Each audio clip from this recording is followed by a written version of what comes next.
Statistical thermodynamics क्या होती है और इसकी क्या सिग्निफिकेंस है। नमस्ते, मेरा नाम मनदीप दलाल है और इस लेक्चर में हम इन्हीं प्रश्नों के उत्तर खोजने की कोशिश करेंगे।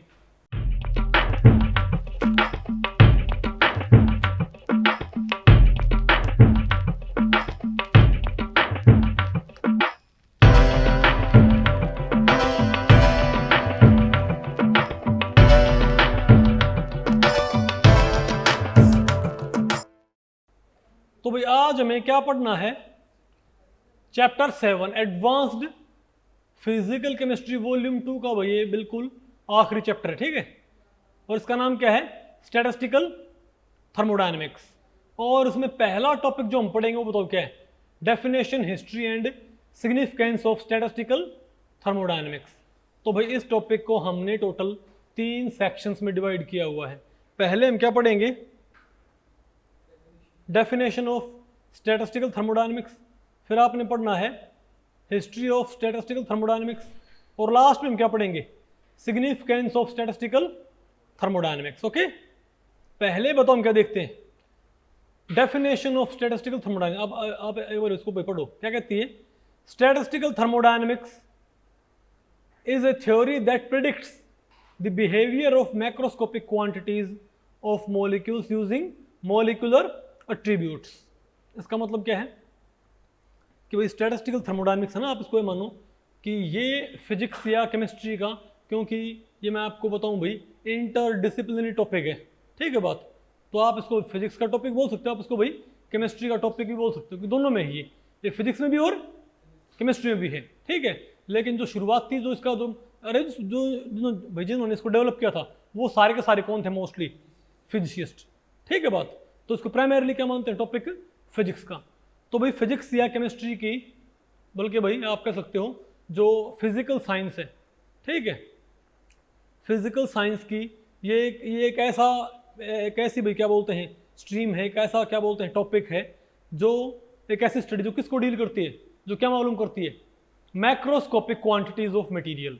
फॉर एग्जांपल हमारे पास क्या भाई, हेल्महोल्ट्ज़ फ्री एनर्जी, या हमारे पास तो क्या भाई गिब्स फ्री एनर्जी, या हमारे पास क्या है इंट्रोपी। लेकिन ये कैसे मालूम करती है, मॉलिक्यूलर प्रॉपर्टीज के बेसिस पे, फिनिश, लेकिन मॉलिक्यूलर प्रॉपर्टीज के बेसिस पे, ठीक है। मतलब आप एक मॉलिक्यूल की जो प्रॉपर्टी होती है ना, उसकी जो एनर्जी है, उसकी जो भाई उसका मोमेंट ऑफ इनर्शिया है, आप उनको इस्तेमाल करते हुए, एक मॉलिक्यूल की जो प्रॉपर्टीज है उनको आप इस्तेमाल करते हुए लार्ज नंबर ऑफ जो क्या होते हैं पार्टिकल्स, आप उनकी इंटरनल एनर्जी, आप उनकी भाई इंथैल्पी आप मालूम कर सकते हो। इंटरनल एनर्जी है, इंथैल्पी है, इवन प्रेशर है, इंट्रोपी है, गिब्स फ्री एनर्जी है, हेल्महोल्ट्ज़ फ्री एनर्जी है। ये सब चीज़ें आप भाई मालूम कर सकते हो मॉलिक्यूलर प्रॉपर्टीज को इस्तेमाल करके। अभी तक अगर आप ये चीज़ें मालूम करते हो तो आपको मैक्रोस्कोपिकल चीज़ों को डील करना पड़ता है, इजंट इट, ठीक है। आप बल्कि सब ऐसे बोलो भाई जी, आपके पास क्या होते हैं, अरे मॉलिक्यूलर जो स्टेट्स होती है, मॉलिक्यूल की जो क्या होती है एनर्जी स्टेट्स, या उसके वेव फंक्शन, ठीक है। आप जो क्वांटम मैकेनिक्स है ना, क्वांटम मैकेनिक्स के जरिए आप भाई आपको पता है एक एक मॉलिक्यूल की आप प्रॉपर्टी निकाल पाते हो, उसके एनर्जी लेवल्स क्या है, उसका वेव फंक्शन क्या है, पता होगा ना आपको। लेकिन कलेक्शन ऑफ मॉलिक्यूल्स की आप प्रॉपर्टीज जैसी भाई इंट्रोपी वगैरह आप मालूम नहीं करते ना अभी, तो वो सारा आप कैसे मालूम कर सकते हो, स्टैटिस्टिकल थर्मोडायनेमिक्स से, ठीक है बात। यानी कि मैक्रोस्कोपिक क्वांटिटीज को हासिल करना किसके जरिए भाई, मॉलिक्यूलर एट्रीब्यूट्स को इस्तेमाल करते हुए। मॉलिक्यूलर लेवल पर जो क्या होती हैं प्रॉपर्टीज, कलेक्शन की प्रॉपर्टीज नहीं, मॉलिक्यूलर लेवल की प्रॉपर्टीज, ठीक है, उसको हम क्या बोलते हैं, स्टैटिस्टिकल थर्मोडायनेमिक्स। अब भाई इसकी हिस्ट्री क्या है भाई, मैं आपको सबसे इसकी हिस्ट्री स्टार्ट होती है 1738 से। भैया आपने नाम सुना होगा, एक स्विस फिजिसिस्ट और मैथमेटिशियन थे, बोलो भाई डी बर्नौली। उन्होंने, आपको पता है भाई, जो काइनेटिक थ्योरी ऑफ गैसेस है उन्होंने उसकी फाउंडेशन दी थी, और उन्होंने जो आइडियाज़ दिए थे ना वो आज भी इस्तेमाल होते हैं, ठीक है। उन्होंने बताया था भाई कि जो कोई गैस उसके मॉलिक्यूल्स रैंडमली मूव कर रहे होते हैं, ठीक है, और जो गैस का जो प्रेशर होता है वो कैसे एग्जर्ट होता है कि वो जो पार्टिकल्स हम मूव करते हुए जो वेसल की दीवारें हैं उनके ऊपर टक्कर मारते हैं, इजंट इट। जो हीट हम फील करते हैं वो सिंपली क्या होती है, उनकी काइनेटिक एनर्जी, उनकी मोशन भाई उससे राइज होती है, पता होगा ना आपको भाई, क्योंकि शुरुआत में जो काम था ना, आज भी आप पढ़ोगे यहाँ पर, आप जितनी भी क्या पढ़ोगे स्टैटिस्टिकल थर्मोडायनेमिक्स, हालांकि वो इंटरेक्टिंग पार्टिकल्स के लिए भी होती है और नॉन इंटरेक्टिंग पार्टिकल्स के लिए भी होती है, लेकिन यहाँ पर आप वही, लेकिन आपके नेट के सिलेबस में सिंपली कौन सी है, जो नॉन इंटरेक्टिंग पार्टिकल होती है, आइडियल गैसेज टाइप। क्या आइडियल, समझे बात? तो सबसे ज़्यादा प्रॉपर्टी हम भाई, सबसे ज़्यादा हम किसको स्टडी करेंगे स्टैटिस्टिकल थर्मोडायनेमिक्स के फ्रेमवर्क में, आइडियल गैसेज को। किसको भाई? चाहे आपके पास मोनो एटॉमिक आइडियल गैस है, चाहे डायटोमिक, चाहे क्या भाई पॉली एटॉमिक, ठीक है बात। और आपको मालूम होना चाहिए भाई इनकी शुरुआत, और आइडियल गैसेज के बारे में काइनेटिक थ्योरी ऑफ गैसेज बताओ कब आई थी? बोलो भाई इसकी फाउंडेशन किसने दी थी? डी बर्नौली ने, ठीक है बात। और फिर उनके जो रिजल्ट्स हैं, ठीक है बात, ओके नहीं, फिर उसके बाद भाई आपको पता है रुडोल्फ क्लैसियस का भाई एक पेपर था, ठीक है, उसको पढ़ते हुए जो जेम्स क्लार्क मैक्सवेल थे, उन्होंने एक भाई क्या बोलते हैं मैक्सवेल डिस्ट्रीब्यूशन ऑफ वेलोसिटीज दिया था, पता होगा ना आपको, जो एक खास रेंज में कितने पार्टिकल्स भाई, अरे वो एनर्जी रख सकते हैं, उसके बारे में बात की थी। वो स्टैटिस्टिकल जो मैकेनिक्स है, स्टैटिस्टिकल फिजिक्स है, उसका पहला नियम था, ठीक है। फिर उनसे 5 साल बाद, ये 1859 की बात है, 1864 में उनका जो पेपर था, उनके जो रिजल्ट्स थे, उनको पढ़ा बोल्ट्जमैन ने, एल बोल्ट्जमैन, पता होगा ना आपको भाई। और फिर बोल्ट्जमैन ने उनको पढ़ते हुए भाई, और उन्होंने स्टैटिस्टिकल थर्मोडायनेमिक्स में बिल्कुल जो स्टार्टिंग का वर्क था, उसको हम क्या बोलते हैं मैक्सवेल बोल्ट्जमैन स्टैटिस्टिक्स, या उसको बोलते हैं एमबी स्टैटिस्टिक्स। क्या भाई? मैक्सवेल बोल्ट्जमैन, क्योंकि उनको भाई जो उनकी इंस्पिरेशन स्टार्टिंग कहाँ से आई थी? जेम्स क्लार्क मैक्सवेल के वर्क से, ठीक है बात। तो हालांकि जो लॉ था बोल्ट्जमैन डिस्ट्रीब्यूशन लॉ, वो किसने डेवलप किया था बताओ भाई? ये बोल्ट्जमैन ने ही डेवलप किया था, लेकिन क्योंकि उनका काम भाई किसके ऊपर बेस्ड स्टार्टिंग में, जेम्स क्लार्क मैक्सवेल के काम के ऊपर, तो क्या बोलते हैं उसको? मैक्सवेल बोल्ट्जमैन स्टैटिस्टिक्स, पता होगा ना आपको भाई? अरे बोलो भाई, ठीक है। उसके बाद मैं आपको बताऊं भाई 1870 में भाई, ठीक है, अरे नहीं, अरे फिर अब मैं बताऊँ, उन्होंने इसके ऊपर बहुत सारा काम कर रखा है, बहुत सारा काम, ठीक है। और 1902 में आपको पता है भाई, जो गिब्स हैं, उन्होंने elementary principle of statistical mechanics एक बुक उन्होंने पब्लिश की थी, जिसमें उन्होंने जो स्टैटिस्टिकल जो मैकेनिक्स है, जो थर्मोडायनेमिक्स है, इसको भाई स्टैटिस्टिकल मैकेनिक्स से बोलते हैं, स्टैटिस्टिकल थर्मोडायनेमिक्स से बोलते हैं। उन्होंने इसके जो प्रिंसिपल हैं, उन्होंने उनको बहुत अच्छे से फॉर्मुलेट कर दिया था, ठीक है। और भाई शुरुआती जो काम था ना, वो आपको पता होना चाहिए क्लासिकल फिजिक्स के ऊपर बेस्ड था। स्टैटिस्टिकल मैकेनिक्स शुरुआत में सारी की सारी किसके ऊपर बेस्ड थी?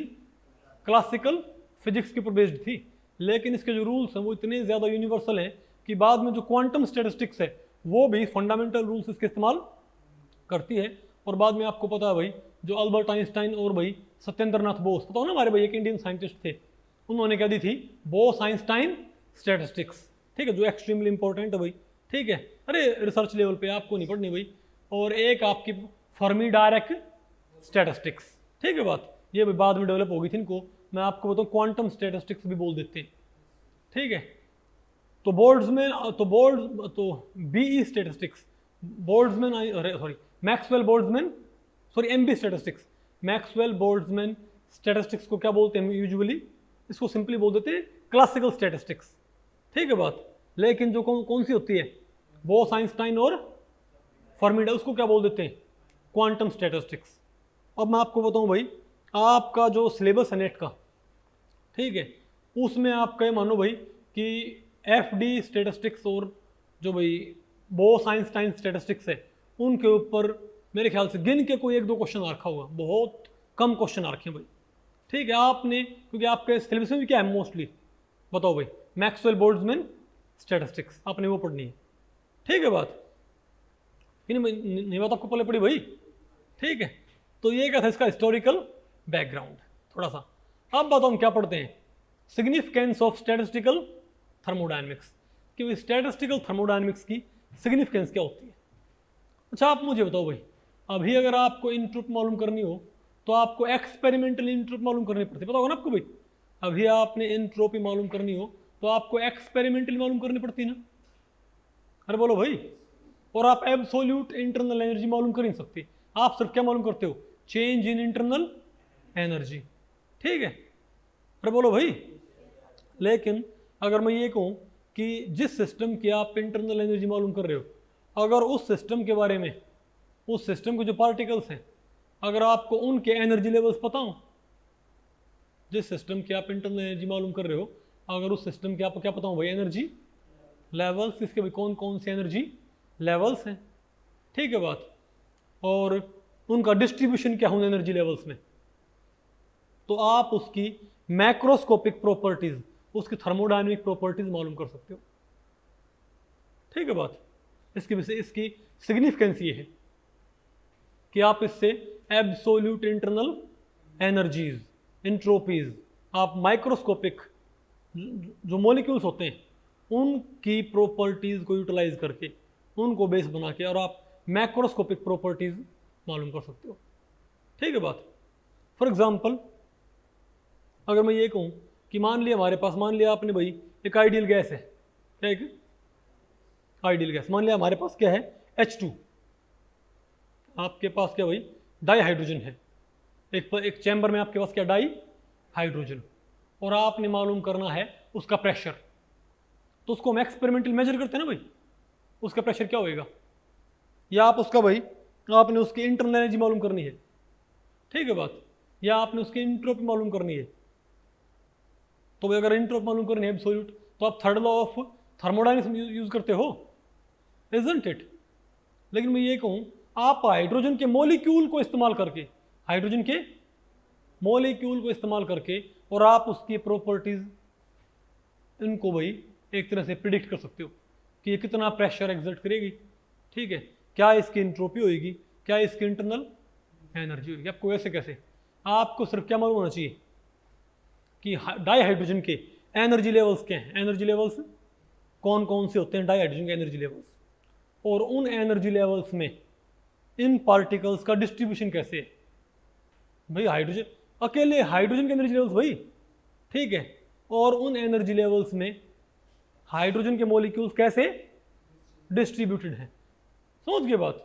अगर आपको वो डिस्ट्रीब्यूशन मालूम है भाई पहले, अरे भाई क्वांटम मैकेनिक्स से आप क्या निकाल सकते हो, हाइड्रोजन के एनर्जी लेवल्स डाई हाइड्रोजन के, और उनमें भाई डिस्ट्रीब्यूशन आपको मालूम पड़ जाए।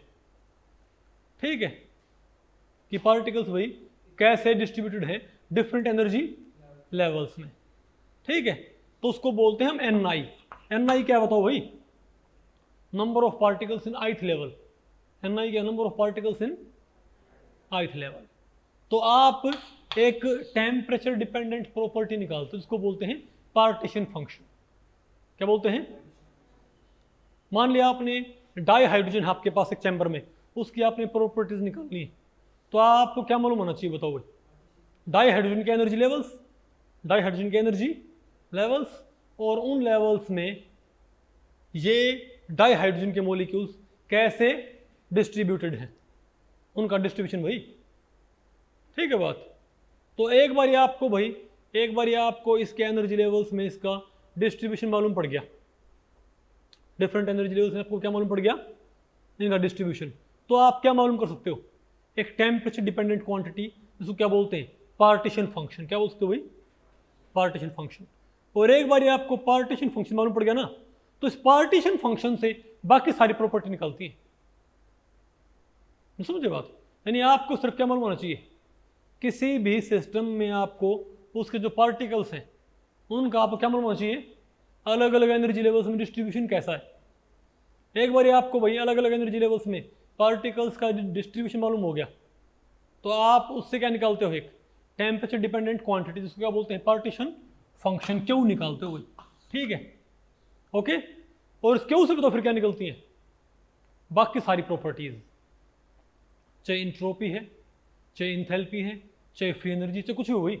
समझे बात, तो बहुत सिंपल नहीं है। मतलब हमने क्या करना है, हमने भाई पार्टिकल्स का डिस्ट्रीब्यूशन निकालना है इन डिफरेंट एनर्जी लेवल्स। सबसे पहले अपन क्या निकाल भाई, पार्टिकल्स का distribution in different energy levels. उससे आपके पास क्या जाएगा, तो फिर उस डिस्ट्रीब्यूशन से आपके पास क्या जाएगा, इस Ni से आपके पास क्या जाएगा, बोलो भाई, एक टेम्परेचर डिपेंडेंट क्वांटिटी, जिसको हम क्या बोलते हैं पार्टीशन फंक्शन। सुन क्यों भाई, अरे बोलो इसको हम क्या बोलेंगे, मोलिकुलर पार्टीशन फंक्शन। और एक बार आपको भाई पार्टीशन फंक्शन मालूम पड़ गया तो उससे आप क्या निकाल सकते हो भाई, उससे आप इंटरनल एनर्जी, उससे आप प्रेशर, उससे आप इंथैल्पी, उससे आप वर्क फंक्शन, उससे आप भाई गिब्स फंक्शन, समझे बात भाई, डिफरेंट, उससे आप इंटरनल एनर्जी, उससे आप भाई डिफरेंट फिजिकल प्रॉपर्टीज मालूम कर सकते हो। आसान है मुश्किल है? यानी हमारा पहला मोटिव क्या है, यानी हमारा पहला मोटिव क्या रहेगा, तो भाई क्या मालूम करना, एनर्जी लेवल्स में डिफरेंट। और हम भाई यहाँ पर मान लेते हैं कि हमको क्वांटम मैकेनिक्स से उस मॉलिक्यूल के एनर्जी लेवल्स मालूम है। हम क्या मान चलते हैं भाई कि क्वांटम मैकेनिकली हमको भाई शुरुआत में ये क्या बोलते हैं क्लासिकली बात थोड़ा अलग थी, लेकिन आज हम क्या मानते हैं कि भाई अरे भाई क्वांटम मैकेनिक्स से आप उस मॉलिक्यूल के एनर्जी लेवल्स मालूम कर सकते हो, ठीक है। उनमें डिस्ट्रीब्यूशन में कैसे मालूम पड़ जाएगा बताओ भाई, बताओ। तो बोस आइंस्टाइन स्टैटिस्टिक्स, समझे बात, फर्मी डायरेक्ट स्टैटिस्टिक्स और मैक्सवेल बोल्ट्जमैन स्टैटिस्टिक्स आपको क्या बताएंगी, अरे भाई एफडी स्टैटिस्टिक्स, चाहे मैक्सवेल बोल्ट्जमैन स्टैटिस्टिक्स हो, चाहे फर्मी डायरेक्ट स्टैटिस्टिक्स हो, चाहे भाई बोस आइंस्टाइन स्टैटिस्टिक्स हो, तीनों आपको क्या बताती हैं, ये क्या बताएंगे आपको, डिफरेंट एनर्जी लेवल्स में पार्टिकल्स का डिस्ट्रीब्यूशन।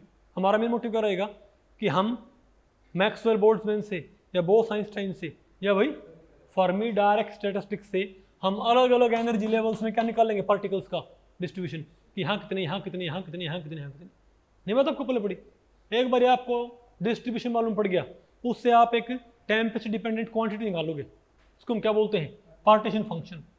और इस पार्टीशन फंक्शन से तो फिर क्या निकलती है, सारी थर्मोडायनेमिक प्रॉपर्टीज। ये आपका मैंने एक तरह से भाई, अरे मैंने फ्रेमवर्क बता दिया आपको भाई इस पूरे चैप्टर का, नहीं है क्या आपको। और ये नहीं, आप इससे भाई जो एरियनेस कांस्टेंट होता है, रेट कांस्टेंट होता है, वो चीज़ें मालूम कर सकते हो, जो आपकी क्या होती है ट्रांजिशन स्टेट थ्योरी। नहीं समझे बात भाई, वो सब आप ये उसके ऊपर क्वेश्चन आते हैं। तो ट्रांजिशन स्टेट थ्योरी इन स्टैटिस्टिकल फ्रेमवर्क, वो भी हम पढ़ेंगे यहाँ पर। आया आपको, तो आपको बेसिक आइडिया होगा भाई कि कैसे काम होना है यहाँ पर। ओके ठीक है। अच्छा एक बात और मैं आपको बताऊं भाई, जो स्टैटिस्टिकल थर्मोडायनेमिक्स है वो दोनों पे आप लगा सकते हो, नॉन इंटरेक्टिंग पार्टिकल्स के ऊपर भी, उसको बोलते हैं मॉडल सिस्टम्स, क्या बोलते हैं, मॉडल सिस्टम्स, और इंटरेक्टिंग पार्टिकल्स के ऊपर भी, non interacting as well as mutually interacting particles. जैसे आइडियल गैस होती है, आइडियल गैस के पार्टिकल्स आपस में इंटरेक्ट नहीं करेंगे भाई, तो उसे हम क्या मानेंगे बताओ भाई, उसे हम क्या मानेंगे, मॉडल सिस्टम, इजंट इट। अरे बोलो भाई, अगर लेकिन अगर क्या करते हो आपस में इंटरेक्ट, अगर लेकिन आपने जो पार्टिकल्स कंसीडर किए क्या करते हैं आपस में इंटरेक्ट करते, तो हम क्या बोलेंगे इसको, क्या ये non interacting particles, non ideal systems. तो मैं आपको बताऊं भाई, स्टैटिस्टिकल थर्मोडायनेमिक्स से आप फिजिकल प्रॉपर्टीज आइडियल सिस्टम्स की भी निकाल सकते हो और नॉन आइडियल सिस्टम्स की भी निकाल सकते हो, लेकिन आपने लेकिन पहले भाई किसको पढ़ते होते हैं, आइडियल सिस्टम्स को। और अच्छी बात यह है कि नेट के सिलेबस में स्पेशल लिखा हुआ है कि ओनली मॉडल सिस्टम्स। क्या भाई, क्या आपने सिर्फ क्या पढ़ना है, आइडियल सिस्टम्स को आपने टैकल करना है। ओके ठीक है भाई, तो सिग्निफिकेंस आपको मालूम पड़ गई।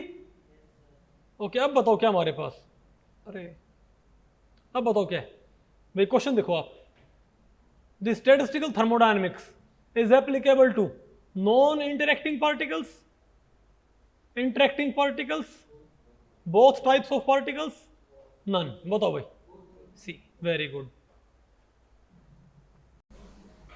तो भाई इस लेक्चर में इतना ही। अगर इस लेक्चर के बारे में आपके कुछ प्रश्न या सुझाव हैं तो आप मुझे नीचे कमेंट सेक्शन में पूछ सकते हैं, मैं उनके उत्तर देने की पूरी कोशिश करूंगा। तो ठीक है, मिलते हैं अगले लेक्चर में, तब तक के लिए नमस्ते।